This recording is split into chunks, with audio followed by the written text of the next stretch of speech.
repleto de atividades.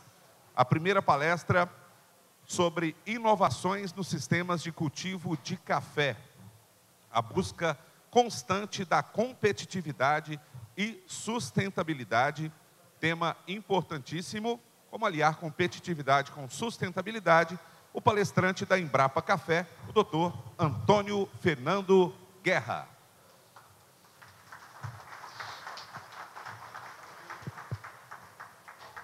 Bom, em primeiro lugar, eu gostaria de cumprimentar a todos, um bom dia a todos, e dizer o seguinte, agradecer à comissão organizadora pelo convite. Para mim é um orgulho estar aqui participando disso, porque eu sei que essa reunião ela é importante para todos os envolvidos na cafeicultura brasileira, e a presença de pessoas aqui de várias regiões do país, de produção de café.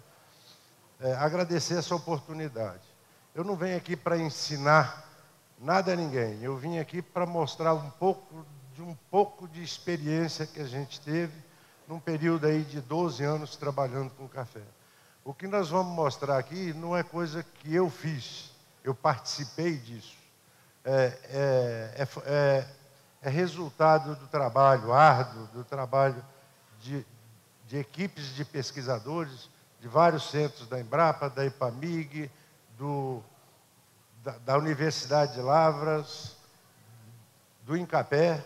Ou seja, é um trabalho, além desses pesquisadores, de produtores rurais, de consultores que nos ajudaram a fazer com que alguns resultados obtidos na pesquisa fossem testados e validados a nível de propriedade rural.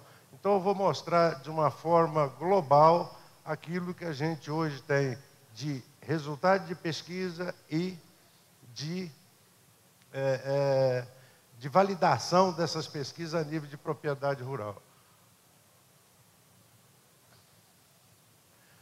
No sistema tradicional, eu gosto de mostrar essa foto, porque quando a gente fala em irrigação de café, a gente está pensando em colocar água para o café, ou seja, eu vou aplicando água no café durante todo o ano, e, consequentemente, a gente sabe que as gemas elas se desenvolvem ao longo de um período do ano, de um período comprido, longo do ano, e, em consequência disso, você tem gemas que foram desenvolvidas mais cedo e outras mais tarde.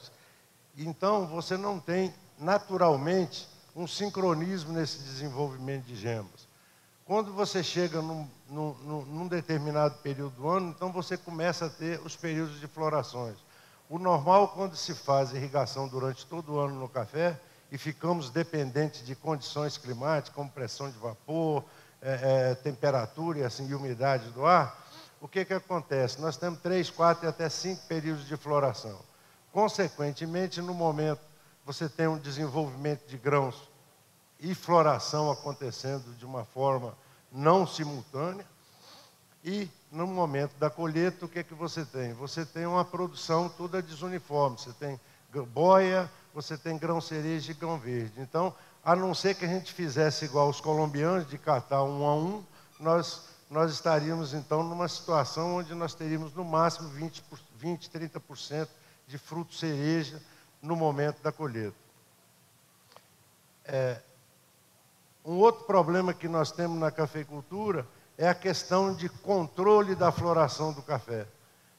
Nós vamos falar aqui em alguma tecnologia de estresse hídrico controlado, que é onde nós suspendemos a água durante um determinado período, muito específico, muito bem determinado, onde você pode fazer isso, do cafeeiro, para que a planta entre numa condição de estresse hídrico, e aí você, então, você tem um sincronismo no desenvolvimento das gemas, e, consequentemente, quando você volta à irrigação, você tem floração uniforme em toda a planta.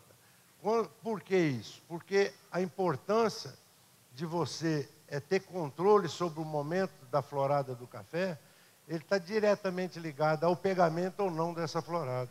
Se você tiver temperatura acima de 33, 34 graus no momento da florada, com certeza você não vai ter um desenvolvimento completo do tubo polínico, e o pólen não vai chegar no ovário, e você não vai ter fecundação, e você não vai ter o pegamento dessa florada. Para vocês terem uma ideia do que acontece, De um lado você tem um café florado em setembro e do outro lado um café com floração já em novembro, no oeste da Bahia, mostrando o pegamento com temperatura e com condição climática adequada e o não pegamento do outro lado. Isso é claro. Quando você tem 3, 4, 5 florados, você tem uma florada ocorrendo no momento com condições climáticas adequadas e um bom pegamento dela. Naquele onde as temperaturas ultrapassam esses valores de 33, 34 graus, consequentemente você não vai ter o pegamento dessa florada. E aí você vai ter prejuízo. Nós montamos um trabalho desde 2000 na área da Embrapa Cerrados, isso é uma foto da nossa área experimental, onde essa equipe de pesquisadores tem trabalhado no sentido de desenvolver conhecimento em relação à adubação, a regime hídrico do cafeeiro, consumo de água do cafeeiro, testando comportamento de diferentes materiais genéticos, de variedades diferentes e assim por diante. E durante esse período, em 2006, eu tive a oportunidade de estar aqui pela primeira vez. 2007 foi a última vez que eu participei desse evento aqui, falando um pouquinho daqueles resultados daquela época. Nós chegamos, então, em relação à irrigação, ou seja, a aplicação de água no cafeeiro, ao estresse hídrico, de que a suspensão da irrigação ela deve ocorrer apenas nesse período do ano. Por quê? Em outro período do ano, se você tiver deficiência hídrica durante enchimento de grão, durante o desenvolvimento, expansão de fruta e assim por diante, você vai ter prejuízo na sua produção e prejuízo no desenvolvimento da planta.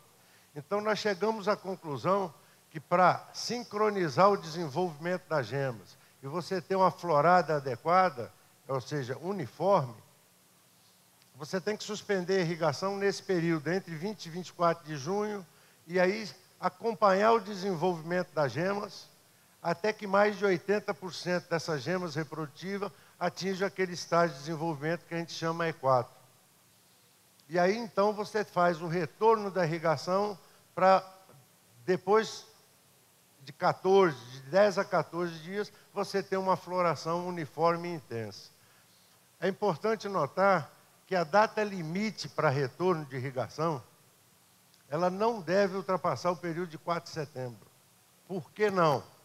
Porque se você quando você retorna a irrigação no cafeeiro, você gasta de 10 a 14 dias para ter a sua floração e o pegamento da florada.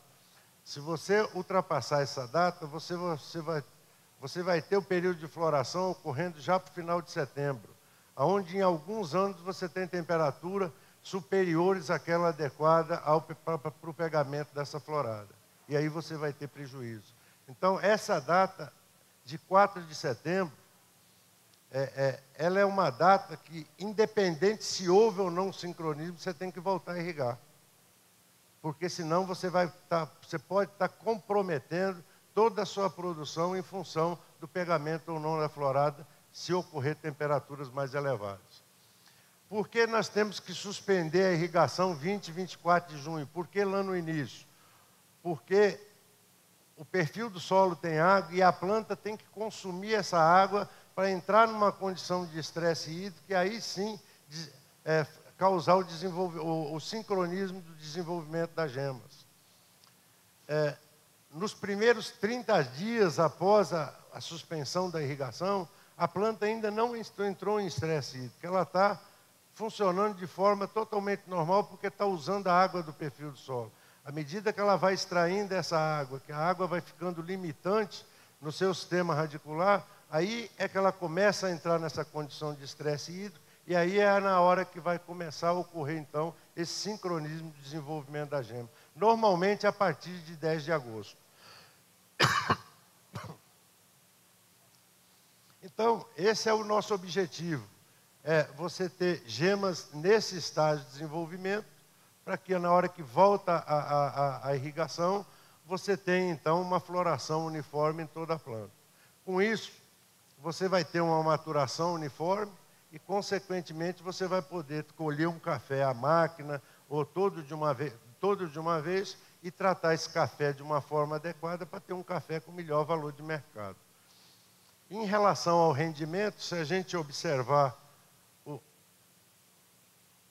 os resultados, nós vamos ali mais ou menos para o meio, onde está 1,8 aí, que seria o tratamento que a gente chama de RH3, com regime, com estresse hídrico adequado, daquele período, onde você tem a máxima produtividade. Nós temos um ganho em relação ao irrigado o ano inteiro, ali onde está 0,2 ali, ó, em torno de 11% de ganho de produtividade utilizando o estresse hídrico, ao invés de irrigar a planta durante o ano inteiro. Por quê?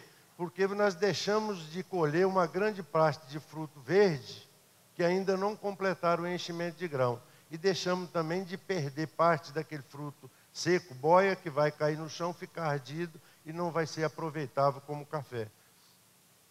Em relação à porcentagem de verde, vocês observam ali que naquele RH3, nós já conseguimos, naquela situação, conseguir mais de 80% de cereja, enquanto que no primeiro ponto do gráfico aqui embaixo, nós teríamos no máximo em torno de 30% de cereja no momento da colheita.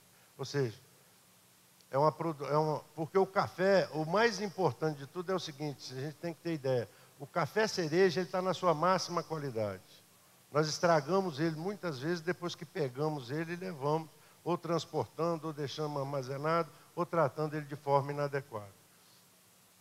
A classificação por tipo, como nós permitimos um melhor enchimento de grão, a classificação por tipo, o número de defeitos é muito menor aqui no RH3 do que naquele irrigado durante todo o ano, exatamente em função da redução de grãos bois, da redução de grão verde, que ainda não completaram o enchimento de grão. Em relação à economia de água, só com um período de estresse hídrico de em torno de 70 dias, de junho, final de junho até final de agosto, início de setembro, nós economizamos em torno de 33% da água e da energia usada na irrigação. Só com isso. Nós, junto com o Pierre Marracini do CIRAD, na França, e o Alain do Senagem, nós analisamos esse café colhido durante 4 anos, dos diferentes regimes hídricos com estresse hídrico, com café de sequeiro e com café irrigado durante todo o ano, pela técnica de espectroscopia no infravermelho. Chegou-se à conclusão de que é possível separar aquele café que recebe irrigação durante todo o ano do café de sequeiro e daquele café que passa por um período de estresse hídrico. Na realidade, os resultados mostram que aquelas plantas que passam por um período de estresse hídrico, ela apresenta maior teor de sacarose e de lipídio, que são os precursores da qualidade do café. Talvez por isso que o café do sul de Minas, de montanha, que passa por, às vezes, 90 dias sem irrigação, num período seco, ele apresenta qualidade superior. Nós temos que começar a analisar isso. Não é porque ele está lá na montanha, mas sim porque ele tem um regime diferenciado de chuva. É mais natural. Enquanto que aquele café que é irrigado durante todo o ano, ele apresenta maior teor de cafeína e de ácido clorogênico, que são os precursores negativos da qualidade do café. Demonstrado. Aí, essa tecnologia, então, nós fomos validar isso no oeste da Bahia. Aqui nós temos um pivô da Adeco Agro, mostrando a uniformidade de floração. Aqui um pivô já na 9ª colheita na Agronol, onde se aplicou o estresse, já estava na época quase de poda, passando quase da época de poda, com resposta surpreendente em relação à uniformidade de floração. Maturação do fruto, uniforme. Aqui nós temos um detalhe da colheita do café, depois dessa questão do estresse hídrico. O café colhido na lavoura, trazido para ser tratado. O beneficiamento desse café, como descascado ou despolpado. Aqui já na Adeco Agro também, fazendo café descascado de excelente qualidade. Então, de uma maneira geral, o que nós tivemos lá? Em vez de fazer 3, 4 passadas de máquinas, depois mais a derriça, depois mais o levantamento do café no chão, foi possível então colher o café de uma forma única, ou seja, você passa a máquina, tira e varre e tira o restante. Ou seja, reduzindo drasticamente as operações de colheita. Nas unidades de validação, nós obtivemos produtividades adequadas de 50 a 70 sacos por hectare, mais de 80% de café cereja. A bebida no oeste da Bahia era um café de péssima qualidade, porque se jogava, naquela época, 1.800 milímetros de água, mais a chuva. Por que isso? Porque toda a adubação era feita pelo sistema de irrigação. Quando era gotejamento, passava o ano inteiro aplicando água no café para poder tentar aplicar aquela quantidade de adubo que era recomendada. Porque você tem o máximo que você pode dissolver e aplicar a cada vez. Então, o sistema de irrigação era mais usado para fazer adubação do que propriamente para irrigar o café. E com essa irrigação diária que acontecia, eles tinham que amarrar as plantas do café, porque nem raiz tinha. O solo só vivia saturado. Então, nós modificamos esse negócio todo. Enquanto não chove, você aplica via o sistema de irrigação. Depois que chove, você já faz as adubações na superfície, mecanicamente, para que você possa fazer um manejo de irrigação e ter o solo com condição de umidade adequada, com água e oxigênio, para que a planta possa, a raiz da planta, que é um ser vivo, ela possa estar respirando, extraindo água, extraindo nutrientes e funcionando de forma adequada. Depois disso, nunca mais precisou amarrar pé de café no oeste da Bahia. E nem aplicar açúcar e um monte de coisa para acabar com a requeima do café do lado do sol. Por que ele requeimava? Porque, embora tinha excesso de água, a planta não extraía água. Toda extração de água pela planta é um processo ativo, extração de nutrientes é um processo ativo. A raiz tem que estar viva e tem que estar funcionando. E, para isso, ela tem que respirar e tem que ter oxigênio. Então, hoje já se produz um café de bebida especial no oeste da Bahia, que não se fazia mais.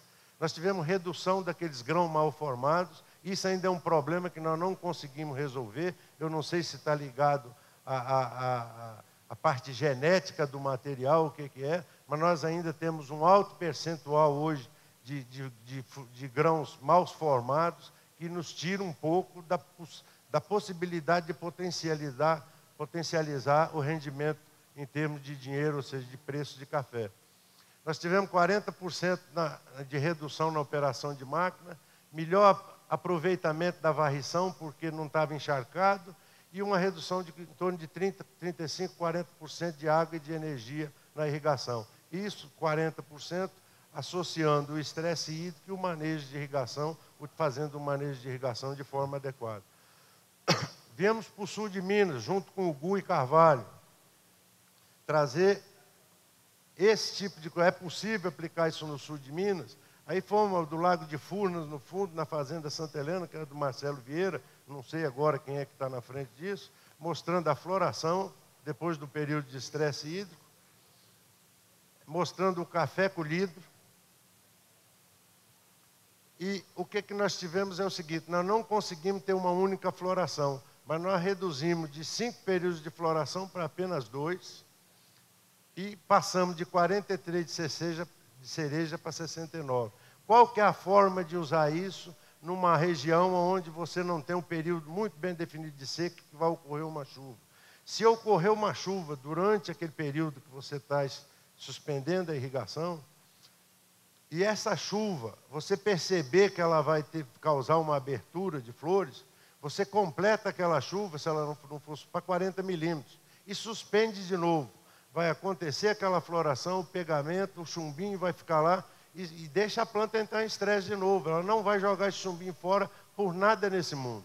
Quando você voltar à irrigação lá na frente, que sincronizar o restante das gemas, você vai ter a florada e o desenvolvimento do fruto da primeira e da segunda, muito semelhante, ou seja, chegando num resultado satisfatório no final.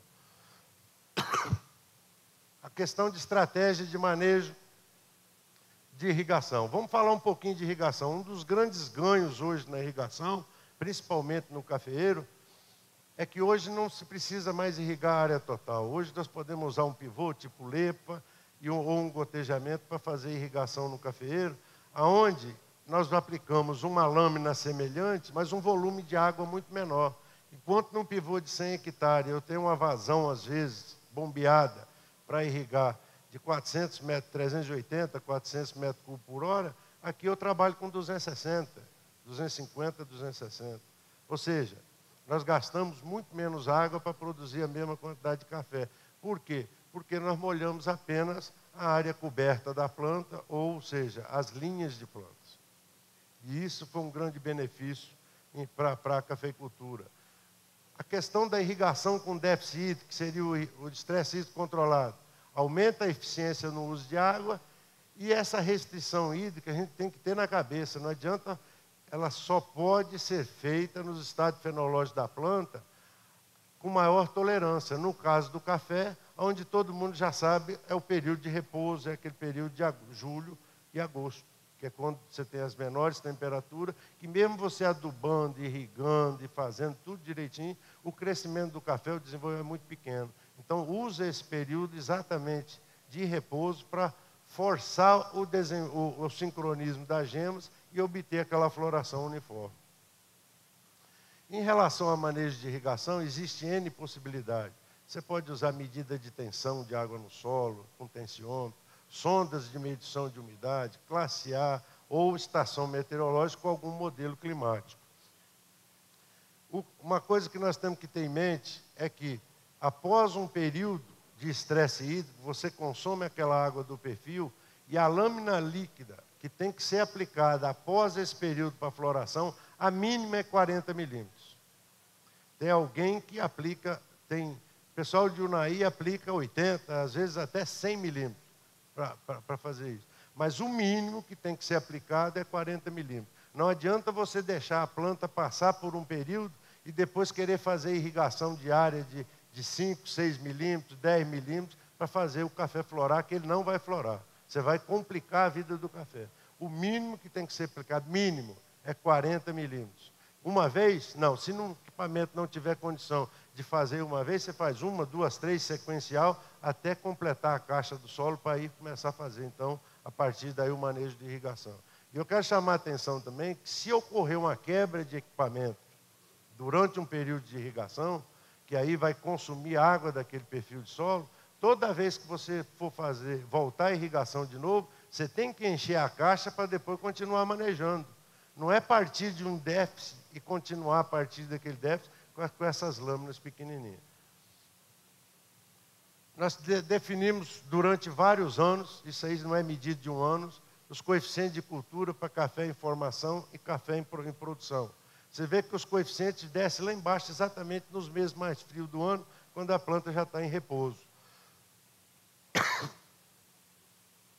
Bom, para facilitar um pouco da vida do produtor, porque infelizmente nós não chegamos a um acordo, todo mundo, e nós não temos isso muito bem disponível para os produtores poderem utilizar, nós desenvolvemos um programinha simples de manejo de irrigação e está disponível grátis na página da Embrapa Cerrado. Nós não queremos tomar o lugar de nenhum consultor, de quem está... Nós estamos apenas fornecendo subsídio para que o consultor possa utilizar esse subsídio e conseguir, então,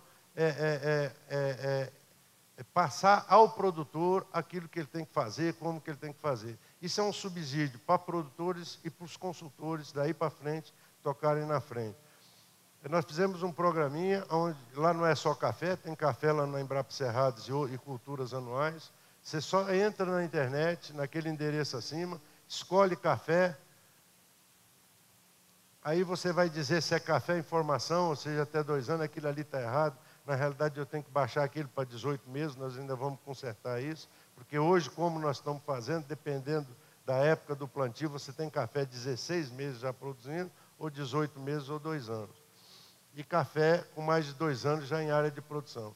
Tipo de solo, só arenoso e argiloso, para efeito de irrigação. Não estou querendo ensinar e nem fazer ninguém falar em classificação de solo aqui, eu estou usando para irrigação.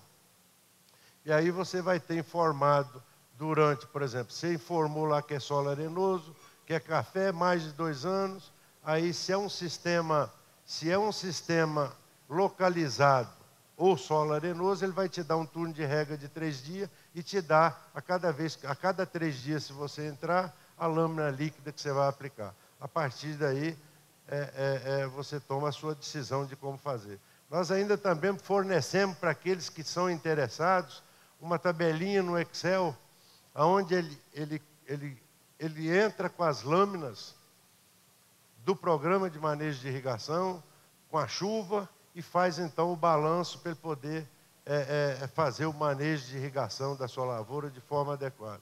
O cabeçalho, onde você tem necessário aí as características de eficiência, de capacidade e do sistema de irrigação e a condição de desenvolvimento da planta, que também afetam a necessidade de água. Eles são preenchidos no cabeçalho, e à medida que você vai preenchendo, ele vai então te indicando a quantidade de água a ser aplicada. Isso para gotejamento. Isso para gotejamento e isso para pivô ou para a área de irrigação convencional. Essa tabelinha ela pode ser fornecida para todos que se interessarem. Só procurar que a gente faz isso para vocês. É de graça, isso não tem custo nenhum. Lá na Adeco Agro, utilizando então esse programa o estresse hídrico e esse programa de manejo de irrigação, nós temos então, por exemplo, se nós pegarmos ali de 1/9/2010 até 31/8/2011, nós vemos então os vários sistemas de irrigação por gotejamento, aplicando ali de 9/2010 a 8/2008, em torno de 1.000 milímetros de água. Já em 9/2011 a 2012, apenas 863 milímetros de água. Mesmo chovendo menos naquele ano do que o outro. Por que isso? Porque não é só a quantidade de chuva, é a distribuição. Se você tem muita chuva no ano, ocorrendo durante 1 mês ou 2, eu vou precisar nos outros meses de irrigação. Se essa água de chuva for distribuída, melhor distribuída, você vai precisar de menor quantidade. Então, se vocês lembram, lá nós gastamos lá na faixa em torno de 900 milímetros, aqui também na faixa de 900 milímetros a nível de fazenda, tocando da mesma forma. Em relação à fertilidade, ou seja, resposta à dose crescente de fertilizantes. Então, nós tivemos aqueles experimentos com nitrogênio, com fósforo e com potássio, sendo que o NUK até 800 kg e o fósforo até 400 kg por hectare. Em relação ao nitrogênio, nós não tivemos ganho nenhum daquilo que os produtores estavam acostumados a fazer. Ou seja, em torno de 350 a 500, dependendo da lavoura, coisas dessa natureza, para chegar aí em 50, 60 sacos por hectare. Em relação a potássio, da mesma forma. Ou seja, aquilo que os melhores, que os produtores mais caprichosos estavam fazendo, realmente o resultado bateu. Em relação ao fósforo, foi exatamente o contrário. Não responde a fósforo e a nossa resposta era linear até 400 kg por hectare. O teor de fósforo na folha é outra coisa. Em toda a literatura está lá dizendo 1,6 valor razoável, um valor bom de fósforo na folha. Nós vamos mostrar aqui que quando a planta está bem nutrida de fósforo, o teor de fósforo na folha está lá em torno de acima de 1,85. É um valor adequado para se ter como parâmetro para saber se o fósforo está alto ou se está baixo na planta. Em relação às doses aplicadas ao longo do tempo, a gente percebe que no de 10 centímetros você vê que nós já estamos lá com 60, 70 ppm depois de alguns anos aplicando aquelas doses de fósforo. Mas também nós observamos naquele segundo gráfico do meio que de 10 a 20 o fósforo também já está descendo no perfil do solo. Mesmo devagarinho, mas está descendo. E embaixo de 20 a 40, já começando a ter uma certa, a chegar algum fósforo naquela profundidade, mesmo esse fósforo aplicado na superfície do solo. Agora eu vou mostrar alguns estudos do Reis, lá em Lavras, que é os estudos onde ele utilizou lavouras de café no sul de Minas, no oeste da Bahia e lá no Experimento Cerrado. Quais foram os resultados? Isso é estudante de mestrado e doutorado do Paulo Gontijo e do Furtini Lavras. Paulo Guimarães, vocês sabem quem que é, foi quem escreveu a quinta aproximação, que muitos de vocês utilizam até hoje. Produtividade aumentando até 400 kg por hectare. O P foliar estabeleceu em 1,98 a partir de 270 kg por hectare de P2O5, que é um dado interessante, perto daquele 1,85 que nós mostramos, que a maior dose de P aumentar as frações de P biodisponíveis no solo, que no fracionamento no solo, a maior parte do fósforo está ligado ao alumínio, depois ao ferro e depois ao cálcio, que o P ligado ao alumínio é o que controla a disponibilidade de fósforo para as plantas, em solos mais ácidos, que não esteja, que é de 3,5, 4, 5 de pH até nessa faixa de 3,5 a 5. E um negócio interessante, quando ele fracionou o fósforo na folha, e que eu coloquei em azul, é que o fracionamento de fósforo na folha mostrou que a planta de café tem a capacidade de armazenar o fósforo inorgânico nos vacúolos. Isso é uma estratégia da planta, porque no período de floração é altamente demandante em fósforo, de energia e fósforo. Então, essa capacidade, nós temos que usar esse conhecimento para fazer com que a gente, antes do período de estresse ou antes do período, logo depois da colheita ou durante esse período, você tenha uma aplicação você faça uma nutrição na planta para injetar fósforo no solo para que ela possa armazenar esse fósforo no vacúolo e utilizar ele exatamente no período de floração, para você garantir uma floração eficiente, um bom pegamento daquela floração na frente. O estudo do Caio Dias, ainda não publicado, eu não era nem para estar falando nisso aqui, mas eu sou linguarudo, também orientado pelo Furtini e pelo Paulo Guimarães, Paulo Gontijo. Ele está usando duas fontes de fósforo, super simples, e o termofosfato magnesiano, aqui na fazenda de Ipamig, 3 Pontas. Vocês podem procurar ele e buscar informação. Ele já está trabalhando em doses muito maiores, com produtividade aumentando linearmente até 600 kg por hectare.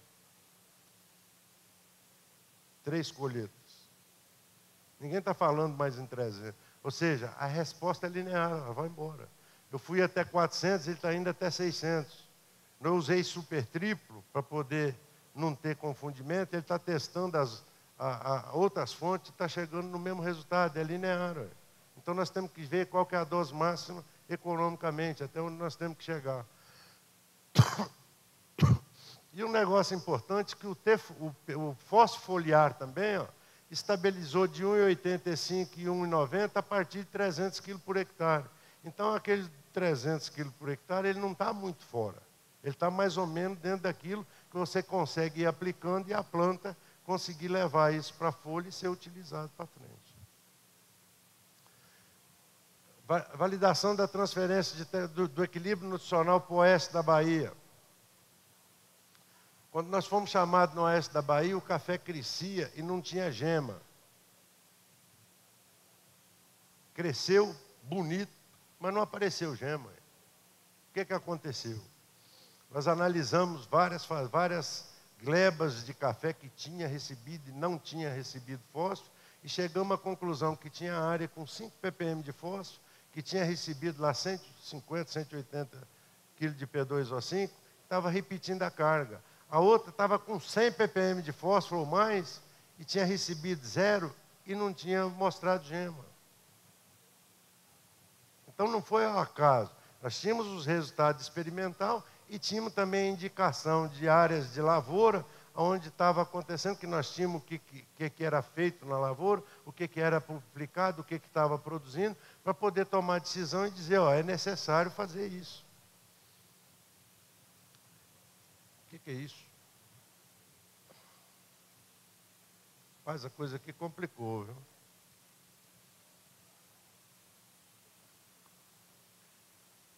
Desculpa que isso é incompetência de marinheiro de primeira viagem.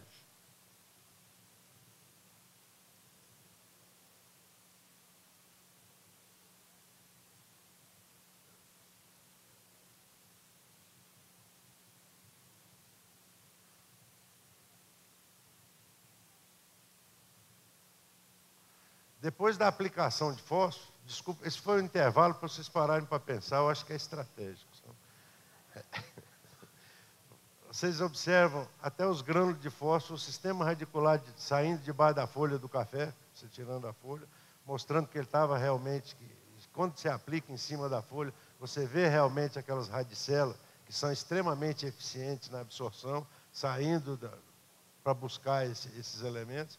E ali do lado você vê então o café com carga e crescendo, mesmo depois de uma safra. Aí você vê um crescimento vigoroso, um café escondido, porque toda a planta de café, às vezes as pessoas falam em adubação pensando naquela carga. Eu gosto de olhar um pé de café e não ver a carga, porque eu sei que se ele vai produzir, se ele tiver carga escondida, ele vai produzir de novo. Aquele que mostra a carga do lado de fora é porque ele, por falta de alguma coisa, ele não cresceu para produzir de novo. Ou seja, ele está te mostrando uma carga e é só aquilo. No outro ano ele não tem mais nada.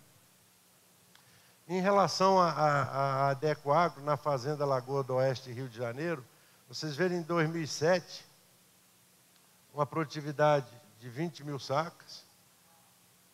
Em 2008, a produtividade foi lá em cima, quando fizeram toda a tecnologia direito para vender a fazenda. E aí a fazenda foi vendida, com essa produção aí. Aí entraram, não fizeram as coisas direito no ano 1, ano 2. O Rafael chegou, não sei se o Rafael está presente aqui, ele ficou de vir, que é o gerente do café de lá. Fazendo as coisas agora direitinho, você vê que a safra da fazenda está aumentando, voltando para o mesmo patamar. Com o que isso? Você, com sistema de poda, porque antes não era feito, deixava-se a lavoura, às vezes, não, vou colher mais esse para podar. Aí o preço do café subiu um pouquinho, vou colher mais esse ano para podar depois. Então não existia um sistema de poda para manter as plantas crescendo e produzindo. Então hoje lá já se tem um sistema de poda para manter as plantas crescendo e produzindo, ou seja, toda essa tecnologia, tanto de manejo de irrigação, como de adubação, como monitoramento de praga e doença, com todo esse sistema de tecnologia, eles então estão chegando no nível sempre crescente de produção da fazenda, da mesma fazenda. E esse que é o objetivo. Uma das coisas que eles fazem para reduzir custo de produção de café, e aí quando vocês reclamam do preço, nós temos que parar para pensar também que nós temos que ser eficientes em todas as nossas práticas agrícolas, no sentido de reduzir o máximo o custo da produção, é a questão do monitoramento de praga e doença. Aí, no caso, mostrando bicho mineiro. Você tem áreas dentro da mesma fazenda que passou com uma aplicação ou sem aplicação. E você tem áreas que precisou de 2 aplicações. Então, nós temos que reduzir o custo, racionalizar esse uso de defensivos para poder ter o mínimo custo possível e a máxima lucratividade possível. Um outro lado da história que está acontecendo é aproveitar melhor a produção. Não adianta eu ir lá tirar o café, jogar num terreiro e sair querendo vender aquilo num preço baixo. Nós temos que ter preço na nossa produção e colher o café e tratar ele de forma diferenciada. Nós temos lá, por exemplo, descascar café verde, descascar o escolha descascado. Ou seja, nós temos que valorizar aquilo que a planta produziu. E para isso, o que é que eles estão utilizando? Eles fazem uma avaliação setorial antes do momento da colheita, para definir se entra ou se não entra naquela área. Aí você chega numa área dessa, onde em cima está tudo cereja, e na saia você ainda tem um pouco de verde. Então, numa situação dessa, numa área grande, eles têm que fazer a colheita seletiva. Se você colhe o café, mete a máquina e colhe, é esse aí o café que você vai tirar. Olha. Se você faz uma adaptação nas hastes da máquina e trabalha com velocidade maior, com menor vibração, só para tirar aquela parte onde está o cereja, por que isso? Porque você tira uma parte do cereja, você com 2 passadas, você tira uma parte do cereja e começa a mexer nas suas máquinas, organizar todo o seu sistema para colheita e tratamento do café, 20 dias depois, você entra naquela mesma área e está todo cereja, de cima e embaixo. Porque a planta passa por um estresse mecânico para a colheita daquele primeiro cereja, e com 20 dias depois ela está cereja de cima e embaixo. Então você vai ter muito pouco café no chão e muito pouco verde para tratar. Então, com essa coisa, você tira o café dessa forma, depois colhendo dessa forma. E aí, ó, você está vendo aí a colheita seletiva do café saindo da lavoura, lá, ó, direto da lavoura, para melhor aproveitar a sua produção. Sul de Minas Gerais, a questão de equilíbrio nutricional, funciona aquilo tudo aqui no sul de Minas? Nós chegávamos em lavouras, por exemplo, do sul de Minas, o produtor às vezes tinha uma boa safra esse ano, no outro ano não tinha nada no pé, o pé depauperado, aquele troço feio. Isso está mudando tudo. Era isso aí que se tinha. Nós mexemos na nutrição de planta, isso aqui do Tadeu Sequalini, lá em Monte Belo, a planta florou até em parte do ramo que já tinha florado no ano anterior. Se você analisar 4 anos antes, lá em cima, de 2003 a 2006, e lá embaixo, de 2008 a 2009, o 7 nós cortamos, porque está entre a mudança de um sistema de nutrição e outro, você vai ver que ele ganhou em torno de 16 sacos por hectare, analisando 4 anos antes e 4 anos depois, na mesma área. Isso aí, mesmo num preço de café a 310, você ainda tem um retorno lá de R$7 para cada real aplicado na adubação. Adolfo Vieira, muitos de vocês conhecem ele no sul de Minas, ganhador de prêmio da ilha, um produtor, um excelente produtor. Se você analisar na fazenda dele, que já fazia as coisas muito bem, quando ele mudou as coisas, ele passou a ganhar, em 4 anos, uma média de 5 sacos por hectare, que também dá um retorno econômico, mesmo no café 310, mostrando que nutrição de cafeeiro é uma coisa extremamente importante e que dá retorno. A maioria dos insucessos é nutrição errada, feita de forma inadequada, em momento errado, atrasando a nutrição do cafeeiro. Se você atrasa a aplicação de adubo, se você perder um nó por planta, você perdeu 10% da sua produção. A gente tem que ter isso na nossa cabeça. O Adolfo Vieira, está acontecendo uma coisa super interessante na fazenda dele, é que ele tinha essas variações em termos de produção. Nos últimos 3 anos, e já aquilo que está no pé de café avaliado em 2013, ele não tem mais bienalidade da fazenda dele. Com o quê? Sistema de poda, controle de praga e doença com monitoramento, adubação adequada, ou seja, utilizando realmente aquilo que a planta precisa. E aí ele pode trabalhar, manter os seus empregados, o colhedor de café que vai lá esse ano, sabe que vai voltar o ano que vem. Antes não, ele dispensava durante um ano e depois queria contratar e já não tinha. Então nós temos que ter uma coisa de forma equilibrada para que a gente consiga trabalhar durante o tempo. E aquilo ali é uma prova de que a cafeicultura não precisa ter bienalidade de produção. Você vê que o café chegou a R$500 a saca, 500 e poucos reais a saca, nós vamos ter 2 safras iguais. Cadê a bienalidade?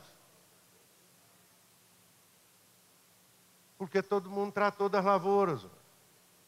Agora vamos parar de tratar porque o café está a 310. Você vai ver que na próxima nós vamos cair lá embaixo. Nutrição de planta é extremamente importante. As fazendas que participaram da validação, nitrogênio, nós passamos de uma média de 264 para 314, o fósforo de 35 kg por hectare para 216, e o potássio nós ainda reduzimos um pouquinho daquilo que era aplicado.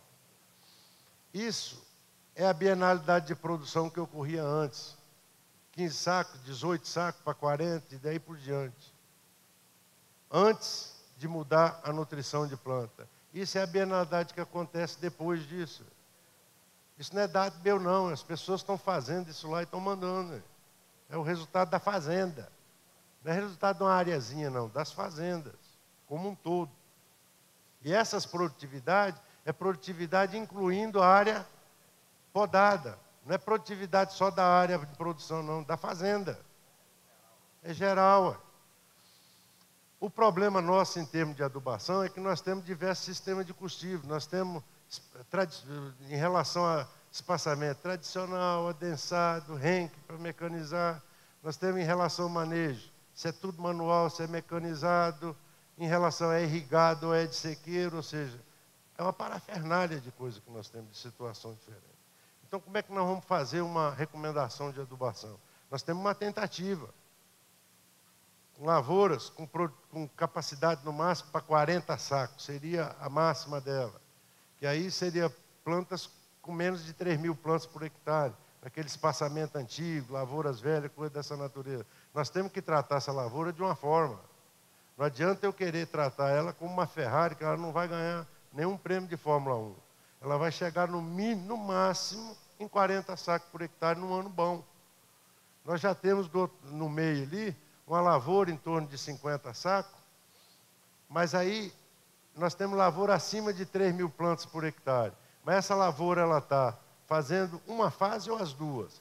Ela está com produção, com carga e precisa crescer para produzir de novo, ou ela está só com carga e eu vou entrar com poda nela o ano que vem. Ou eu entrei com poda e ela está só crescendo. Então são duas situações diferentes. Aquela situação do meio é uma situação onde a planta está fazendo apenas uma dessa fase. E a de baixo, onde a planta está fazendo as duas fases, tem que ser diferenciado. Então nós estamos tentando e estamos ajustando essa tabela ao longo do tempo, já com bastante certeza de que nesse caminho as coisas vai funcionar. Outra coisa que nós estamos fazendo é o seguinte, nós temos fósforo, vamos aplicar fósforo. Durante quanto tempo? Como é que vai ficar isso? Nós não podemos reutilizar esse fósforo que está no solo? Nós temos que ter, como é que nós fazemos para ciclar esse fósforo que está lá associado ao alumínio, ao ferro, ao fosfato de cálcio, que a planta, que o café não enxerga. Então nós estamos pensando em braquiária, já tem gente fazendo isso. Braquiária na entrelinha do café. Não para boi. Tem alguém até que me colocou ontem que já está colocando vaca para comer a braquiária no meio do café. Mas eu estou dizendo para você como uma planta para ajudar nesse processo. Incorporação de matéria orgânica no sistema, aumento das atividades enzimáticas para absorção de fósforo, de outros elementos. Com braquiária você tem mais umidade no solo do que onde você tem um solo nu. É um negócio fantástico, isso me assustou, porque a braquiária ela tem um consumo de água, mas quando você mantém a braquiária, você ainda tem mais umidade no solo do que onde você tem o solo nu. Controle de erosão, redução de uso de herbicidas, nós vamos ver alguns resultados disso. Aqui está lá o Rafael, com a turma dele lá da ADECO, com a braquiária no meio do café. Vocês têm uma ideia normal disso aí, o que é, a rosiziense nesse caso. A roçadeira roçando essa braquiária, e como é que fica depois que você passa jogando para o meio e passa espalhando. Essa é a situação. A nível experimental, lá no CPAC, de 2008 a 2012, é um trabalho que o Omar, eu não posso ficar falando demais, porque ele está publicando, porque ele está fazendo o doutorado dele, o aumento do diâmetro dos agregados, de 1,11 para 1,88. Aumentou como esses agregados? A raiz da braquiária em volta dos macroagregados morre e vai incorporando matéria orgânica em volta dos agregados. E fazendo esses agregados crescerem com matéria orgânica. O que acontece? De 2008 a 2012 foi incorporado 4,1 toneladas de carbono orgânico nos agregados, sendo que 67% nesses macroagregados, que pode ser utilizado pela planta. Está aí onde a raiz está trabalhando. Sabe? Isso é importante demais, que no futuro um café sozinho, nós talvez não vamos conseguir receber por fixação de carbono, não. Mas se nós tivermos uma braquiária ajudando no meio, possivelmente nós vamos poder tratar o café em cima de alguma coisa que está fazendo um benefício para a humanidade. Está aí, ué. E melhorando as condições de solo. A IEDA, trabalhando com a parte enzimática do solo, para ver melhor a qualidade desse solo, mostrou que tanto a enzima lá do ciclo de carbono aumentou 28% nesse período, a fosfatase ácida aumentou 12%, e a do enxofre lá, a ariosulfatase, em torno de 33%, mostrando o benefício em relação a onde você tem braquiária no meio do café e aonde você tem o café sozinho. A nível agronômico, lá na fazenda, quais foram os benefícios? Redução de 45% dos herbicidas. Quando você tem erva daninha misturada, o que você tem? Você tem cada uma delas, cada um mato desse, ele vem numa determinada época do ano. Então você tem que estar roçando, tem que estar aplicando herbicida, tem que estar controlando isso. Quando você tem a braquiária, ela controla os outros todos, você fica só com uma, 2 roçadas é suficiente. Então reduzir também o número de roçadas em torno de 25%. Qual foi a redução do custo? R$ 183,00 por hectare. Algum problema ainda na varrição mecânica, que nós estamos resolvendo, e é fácil de fazer isso. É só você controlar um pouco mais cedo para dar tempo de decompor um pouco aquela história aí. Nós cortamos muito em cima da hora. Outra coisa que eu queria chamar a atenção para vocês, nós já estamos quase chegando no final, é o seguinte. Muita gente diz que, e me critica, acha que eu sou meio louco, sabe? Mas eu tenho um pouquinho de doido, eu acho que todo mundo tem que ter. Quando eu fui em 2009, eu falei que ia plantar café robusto a 1.030 metros no CPAC, lá na Embrapa.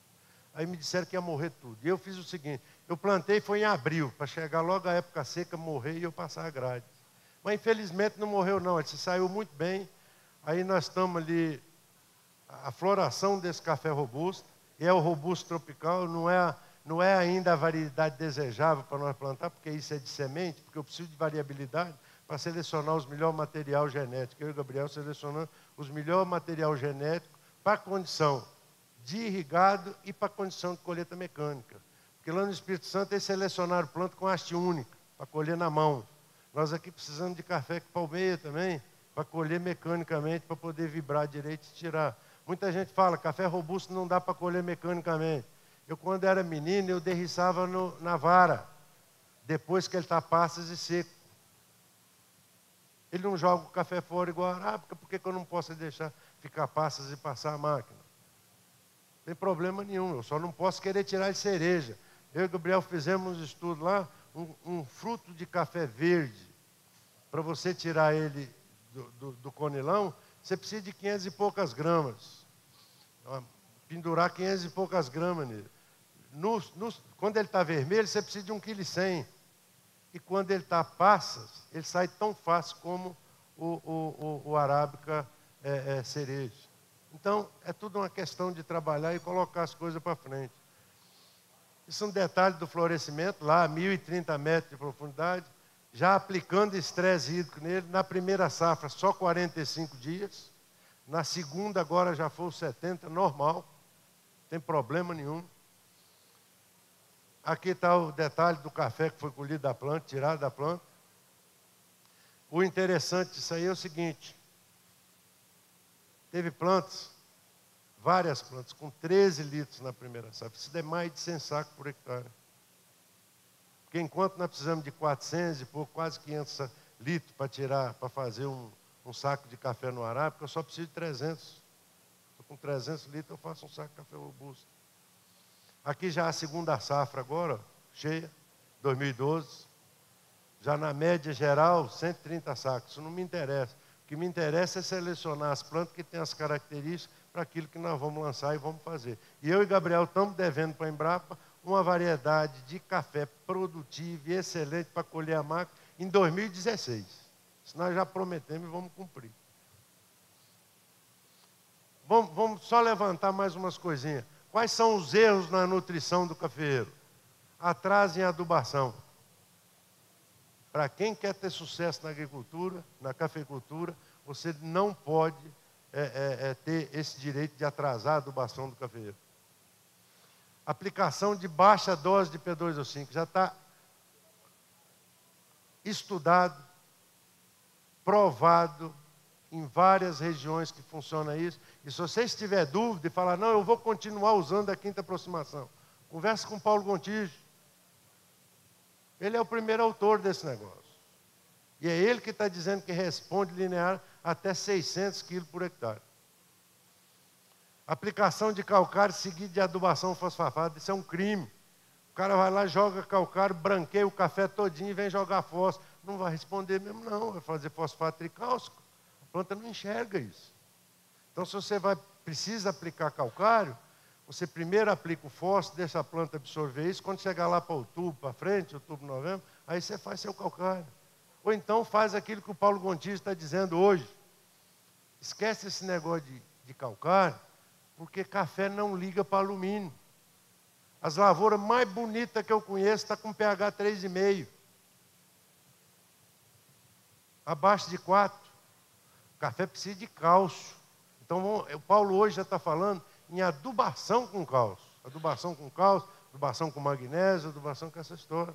Não é a questão de calcário e adubação em cima. Chega desse negócio, gente, nós estamos no século XXI, nós não podemos aceitar isso mais não.